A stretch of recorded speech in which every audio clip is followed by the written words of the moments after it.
Hi hello ನಮಸ್ಕಾರ. ನಾನು ನಿಮ್ಮ ಶ್ರೀಧರ. ಸ್ನೇಹಿತರೆ, ನೀವು ನೋಡ್ತಾ ಇರೋ ನನ್ನ ಚಾನಲ್ ಸಬ್ಸ್ಕ್ರೈಬ್ ಆಗಿಲ್ಲ ಅಂದರೆ ಸಬ್ಸ್ಕ್ರೈಬ್ ಆಗಿ. ಹಾಗೆ ಅದ್ರ ಪಕ್ಕದಲ್ಲಿ ಒಂದು ಬೆಲ್ ಐಕಾನ್ ಬರುತ್ತೆ, ನೀವು ಅದನ್ನು ಕ್ಲಿಕ್ ಮಾಡೋ ಮೂಲಕ ನಾನು ಹೊಸದಾಗಿ ಅಪ್ಲೋಡ್ ಮಾಡುವಂತಹ ಪ್ರತಿಯೊಂದು ವಿಡಿಯೋ ನಿಮಗೆ ಸಿಗುತ್ತೆ ಸ್ನೇಹಿತರೆ. ಹಾಗೆ ನೀವು ನನ್ನ ಒಂದು ಫೇಸ್ಬುಕ್ ಪೇಜನ್ನು ಲೈಕ್ ಮಾಡಿಲ್ಲ ಅಂದರೆ ಲೈಕ್ ಮಾಡಿ ಸ್ನೇಹಿತರೆ. ನನ್ನ ಒಂದು ಫೇಸ್ಬುಕ್ ಪೇಜ್ನ ಲಿಂಕು ಈ ವಿಡಿಯೋದ ಡಿಸ್ಕ್ರಿಪ್ಷನಲ್ಲಿ ಸಿಗುತ್ತೆ, ನೀವು ಒಂದು ಸಲ ಚೆಕ್ಔಟ್ ಮಾಡಿ ಸ್ನೇಹಿತರೆ. ನಿಮಗೆ ಈ ಒಂದು ವಿಡಿಯೋದಲ್ಲಿ ನಿಮ್ಮ ಫೋಟೋದ ಬ್ಯಾಕ್ಗ್ರೌಂಡನ್ನು ನೀವು ನಿಮ್ಮ ಒಂದು ಆ್ಯಂಡ್ರಾಯ್ಡ್ ಮೊಬೈಲ್ನಲ್ಲಿಯೇ ಚೇಂಜ್ ಮಾಡ್ಬೋದು. ಅದಕ್ಕೆ ನಿಮ್ಮ ಹತ್ರ ಯಾವುದೇ ಒಂದು ಸಿಸ್ಟಮ್ ಬೇಕಾಗಿಲ್ಲ ಅಥವಾ ನಿಮಗೆ ಯಾವುದೇ ಒಂದು ಲ್ಯಾಪ್ಟಾಪ್ ಬೇಕಾಗಿಲ್ಲ. ನಿಮ್ಮ ಒಂದು ಆ್ಯಂಡ್ರಾಯ್ಡ್ ಮೊಬೈಲ್ನಲ್ಲಿಯೇ ಈಸಿಯಾಗಿ ಎಡಿಟ್ ಮಾಡ್ಬೋದು ಸ್ನೇಹಿತರೆ. ನಿಮಗೆ ಈ ಒಂದು ವಿಡಿಯೋದಲ್ಲಿ ಈ ಒಂದು ಫೋಟೋ ಬ್ಯಾಕ್ಗ್ರೌಂಡನ್ನು ಚೇಂಜ್ ಮಾಡೋದು ಹೇಗೆ ಅಂತ ಒಂದು ಮಾಹಿತಿ ಸಿಗುತ್ತೆ. ಈ ಒಂದು ವಿಡಿಯೋನ ನೋಡ್ತಾ ಇರಿ ಸ್ನೇಹಿತರೆ. ಇದಕ್ಕಾಗಿ ನೀವು ಮೊದಲು ನಿಮ್ಮ ಒಂದು ಪಿಕ್ ಆರ್ಟ್ ಅಪ್ಲಿಕೇಶನನ್ನು ಓಪನ್ ಮಾಡ್ಕೋಬೇಕಾಗುತ್ತೆ. ನೀವು ಆ ಒಂದು ಅಪ್ಲಿಕೇಶನ್ನಲ್ಲಿ ನಿಮ್ಮ ಯಾವ ಒಂದು ಫೋಟೋವನ್ನು ನೀವು ಎಡಿಟ್ ಮಾಡಬೇಕು ಅಂತಿದ್ದೀರೋ ಆ ಒಂದು ಫೋಟೋವನ್ನು ನೀವು ಸೆಲೆಕ್ಟ್ ಮಾಡ್ಕೋಬೇಕಾಗತ್ತೆ. ಇಲ್ಲಿ ನಿಮಗೆ ಈ ಒಂದು ಪ್ಲಸ್ ಬಟನ್ ಮೇಲೆ ಟ್ಯಾಪ್ ಮಾಡಿದ್ರೆ ನಿಮ್ಮ ಫೋಟೋಗಳೆಲ್ಲ ಕೂಡ ಬ್ರೌಸ್ ಆಗುತ್ತೆ. ಅದರಲ್ಲಿ ನಿಮ್ಗೆ ಇಷ್ಟ ಆಗಿರೋ ಒಂದು ಫೋಟೋವನ್ನು ನೀವು ಸೆಲೆಕ್ಟ್ ಮಾಡ್ಕೋಬೋದು.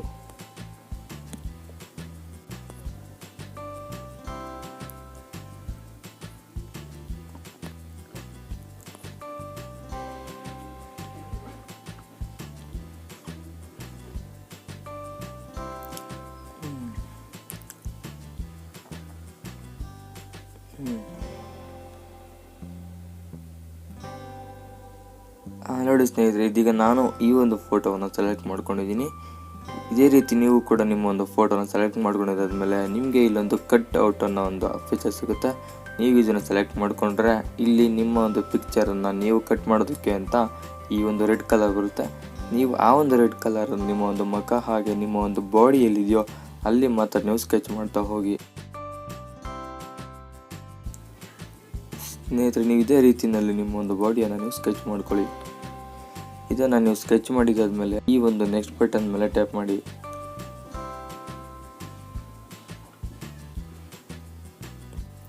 ಇದನ್ನು ಬೇಕಾದ್ರೆ ನೀವು ಸ್ವಲ್ಪ ಝೂಮ್ ಮಾಡಿಕೊಂಡು ಇದನ್ನು ನೀವು ಕ್ಲಿಯರ್ ಮಾಡ್ಕೋಬೋದು. ಈ ಒಂದು ಎರೇಸರ್ನ ಬೇಕಾದ್ರೆ ನೀವು ಝೂಮ್ ಮಾಡಿಕೊಂಡ್ರೆ ಅಥವಾ ಈ ಒಂದು ಎರೇಸರ್ನ ಸೈಜನ್ನು ಕಮ್ಮಿ ಮಾಡಿಕೊಂಡು ನಿಮ್ಮ ರೆಡ್ ಕಲರನ್ನು ಅಂದರೆ ನಿಮ್ಮ ಒಂದು ಡ್ರಾಯಿಂಗನ್ನು ನೀವು ಕರೆಕ್ಟಾಗಿ ಮಾಡ್ಬೋದು.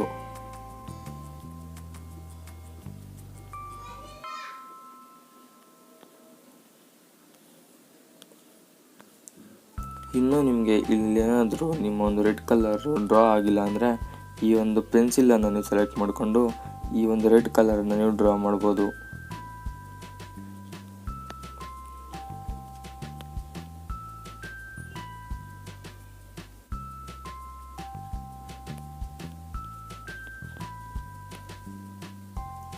ಈ ಒಂದು ಪೆನ್ಸಿಲ್ ಸೈಜನ್ನು ಕೂಡ ನೀವು ಜಾಸ್ತಿ ಮಾಡ್ಬೋದು.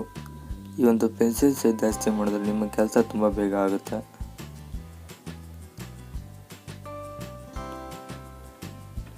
ಇದರಲ್ಲಿ ನಿಮಗೆ ತುಂಬ ಝೂಮ್ ಮಾಡೋದಕ್ಕೆ ಒಂದು ಫೀಚರ್ ಇರೋದ್ರಿಂದ ನಿಮ್ಮ ಫೋಟೋವನ್ನು ನೀವು ಝೂಮ್ ಮಾಡಿಕೊಂಡು ಈಸಿಯಾಗಿ ಡ್ರಾ ಮಾಡ್ಕೊಳ್ಳೋಕ್ಕೆ ಈಸಿ ಆಗುತ್ತೆ.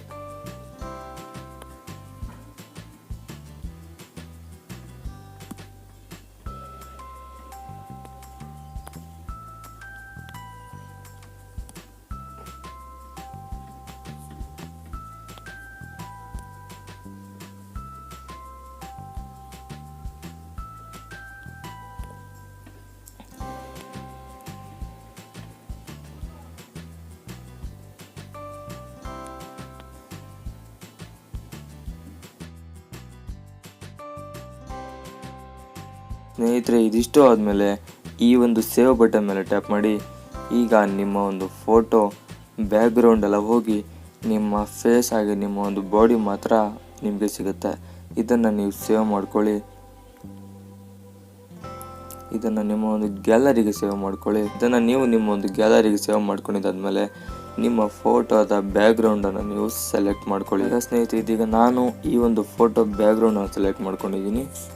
ಈ ಒಂದು ಫೋಟೋ ಬ್ಯಾಕ್ಗ್ರೌಂಡ್ ಸೆಲೆಕ್ಟ್ ಮಾಡ್ಕೊಂಡಿದ್ದಾದ್ಮೇಲೆ ಈ ಒಂದು ಆ್ಯಡ್ ಫೋಟೋ ಮೇಲೆ ನೀವು ಕ್ಲಿಕ್ ಮಾಡಿದ್ರೆ ನೀವು ಇದಕ್ಕೂ ಮುಂಚೆ ಯಾವ ಒಂದು ಫೋಟೋವನ್ನು ನೀವು ಕಟ್ ಮಾಡಿದಿರೋ ಆ ಒಂದು ಫೋಟೋ ಇಲ್ಲಿ ಸಿಗುತ್ತೆ. ನೀವು ಅದನ್ನು ಸೆಲೆಕ್ಟ್ ಮಾಡಿಕೊಂಡು ಅದನ್ನು ನೀವು ಆ್ಯಡ್ ಮಾಡಿಕೊಂಡ್ರೆ ನಿಮ್ಮ ಫೋಟೋ ಇಲ್ಲಿ ಬರುತ್ತೆ. ನೀವು ಇದೇ ರೀತಿಯಲ್ಲಿ ನಿಮ್ಮ ಒಂದು ಬ್ಯಾಕ್ಗ್ರೌಂಡನ್ನು ನೀವು ಚೇಂಜ್ ಮಾಡ್ಕೋಬೋದು.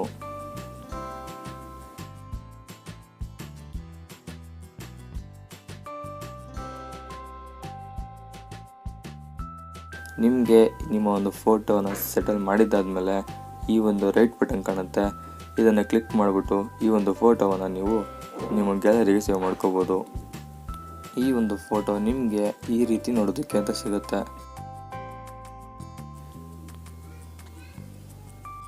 ಸ್ನೇಹಿತರೆ, ನಿಮಗೆ ಈ ಒಂದು ವಿಡಿಯೋ ಇಷ್ಟ ಆದರೆ ಲೈಕ್ ಮಾಡಿ, ಹಾಗೆ ನನ್ನ ಒಂದು ಚಾನಲ್ ಸಬ್ಸ್ಕ್ರೈಬ್ ಆಗಿದೆ ಅಂದರೆ ಸಬ್ಸ್ಕ್ರೈಬ್ ಆಗಿ, ಹಾಗೆ ಫೇಸ್ಬುಕ್ ಪೇಜನ್ನು ಲೈಕ್ ಮಾಡಿಲ್ಲ ಅಂದರೆ ಲೈಕ್ ಮಾಡಿ ಸ್ನೇಹಿತರೆ. ಹಾಗೆ ಈ ಒಂದು ವಿಡಿಯೋವನ್ನು ನಿಮ್ಮ ಸ್ನೇಹಿತರಿಗೆಲ್ಲರಿಗೂ ಶೇರ್ ಮಾಡೋದು ಮಾತ್ರ ಮರಿಬೇಡಿ ಸ್ನೇಹಿತರೆ. ಈ ಒಂದು ವಿಡಿಯೋವನ್ನು ಸಂಪೂರ್ಣವಾಗಿ ನೋಡೋದಕ್ಕೆ ಧನ್ಯವಾದಗಳು ಸ್ನೇಹಿತರೆ. ನಾನು ನಿಮ್ಮ Sridhara, signing off. Take care, ಬಾಯ್.